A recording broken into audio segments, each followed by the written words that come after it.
नमस्कार दोस्तों, स्वागत है आपका आपके अपने YouTube चैनल में। और मैं आज आपके लिए एक न्यू नोटिफिकेशन लेके आया हूँ जो कि रिलेटेड है रूसा से रिलेटेड, जो कि स्पेशली रूसा का कोड कम्बिनेशन था एंड काफ़ी टाइम से जो है उसमें प्रॉब्लम चल रही थी एंड स्टूडेंट्स जो है उसमें कोड कम्बिनेशन की वजह से अनएलिजिबल माने जा रहे थे। तो आज हम आपके लिए वही एक पैटर्न ले बताने आए हैं कि किस तरह से गवर्नमेंट ने डिसीज़न लिया है। जो एक विलेज कमेटी बनी थी जो कि एचपीयू के अंडर बनाई गई थी कि आप इसका कोई सोल्यूशन बताइए कि जो कोड कम्बिनेशन है उन स्टूडेंट्स को किस तरह से जो है वैलिड किया जाए। तो आइए यहाँ पे देखते हैं कि क्या इन्होंने बताया है।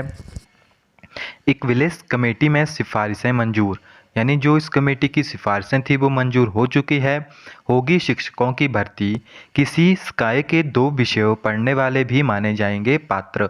यानी पहले क्या था कि उन्होंने कहा था कि जो कोड कम्बिनेशन तीनों सब्जेक्ट, यानी आपके अगर फिजिक्स केमिस्ट्री मैथ्स हैं तो वो तीनों के तीनों आपके ऐड होने चाहिए। बट अब ऐसा कुछ भी नहीं है। जो आपके पास यानी 2 सब्जेक्ट उन्होंने अगर पढ़े हैं अपने सब्जेक्ट से रिलेटेड तो वो भी उसके लिए पात्र माने जाएंगे। आपको पता है कि काफ़ी टाइम पहले जो पिछली भर्ती हुई थी उसमें जो चयन बोर्ड था उन्होंने जो है 2 कैंडिडेट्स को बाहर निकाल दिया था इसकी वजह से, क्योंकि उनके कोड जो है सही नहीं थे, उन्होंने डिफरेंट सब्जेक्ट्स पढ़े थे। बट अब जो है ये कहा गया है कि 2 अगर सब्जेक्ट आपने पढ़े हैं तो आप वैलिड होंगे।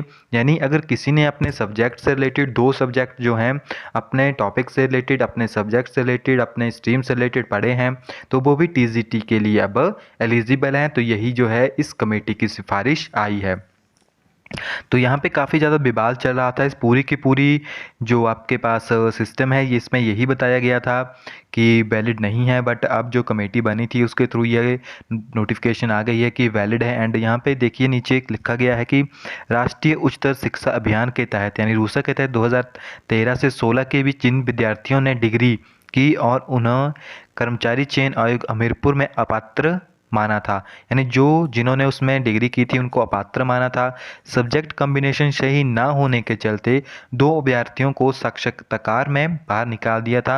दोनों ने जो है अपील की थी कोर्ट में, तो काफ़ी विवाद हुआ था। उसके बाद ये कमेटी बनाई गई थी और पिछले ही महीने कमेटी ने अपनी रिपोर्ट भेज दी थी। प्रारंभिक शिक्षा निर्देशालय को उन्होंने रिपोर्ट भेज दी थी एंड निर्देशक ने रिपोर्ट सचिव को भेजी थी। रिपोर्ट ने कहा कि वही विद्यार्थी या विद्यार्थियों ने यदि स्काई के 2 विषय पढ़े हैं, यानी उन्होंने अपनी स्ट्रीम से रिलेटेड 2 सब्जेक्ट पढ़े हैं तो वे भर्ती के लिए पात्र माने जाएंगे एंड जमा 2 कक्षा में उन विषयों में पढ़ाई की हो। एंड ये कहा है कि चाहे उन्होंने उस सब्जेक्ट को +1 और +2 में पढ़ा हो चाहे नहीं, इसकी कोई कंडीशन नहीं है। बट अगर उन्होंने कॉलेज में जैसे आपके फिजिक्स केमिस्ट्री मैथमेटिक्स हैं तो अगर आपने 2 सब्जेक्ट भी पढ़े हैं तो आप उसके लिए वैलिड होंगे, चाहे आपके जो +1 में सब्जेक्ट कुछ और थे। तो यही था सारा का सारा। तो ये एक अच्छी खबर है क्योंकि मैक्सिमम स्टूडेंट ने 2 सब्जेक्ट तो पढ़े ही होंगे, तो वो जो है अब वैलिड है रूसा के अंडर। तो इस नोटिफिकेशन में इतना ही है। आई होप ये वीडियो आपके लिए काफ़ी हेल्पफुल होगी एंड जिन्होंने रूसा के अंडर ग्रेजुएशन की है उनको काफ़ी हेल्पफुल मिलेगी एंड वो अपनी तैयारी अब बिना किसी टेंशन के कर पाएंगे। क्योंकि कुछ स्टूडेंट को लग रहा था कि वो अब आगे आकर कहीं उनका टेस्ट क्लियर हो गया तो उन्हें अपात्र घोषित कर दिया जाएगा, तो ऐसा नहीं होगा। अगर आपने 2 सब्जेक्ट भी पढ़े हैं तो आप उसके लिए पात्र माने जाएंगे। तो इस वीडियो में इतना ही है। आई होप कि आपको जब तक जो बात मैं पहुंचाना चाहता था वो आप तक पहुंच चुकी होगी एंड मिलते हैं नेक्स्ट वीडियो में। तब तक के लिए thank you, have a nice day.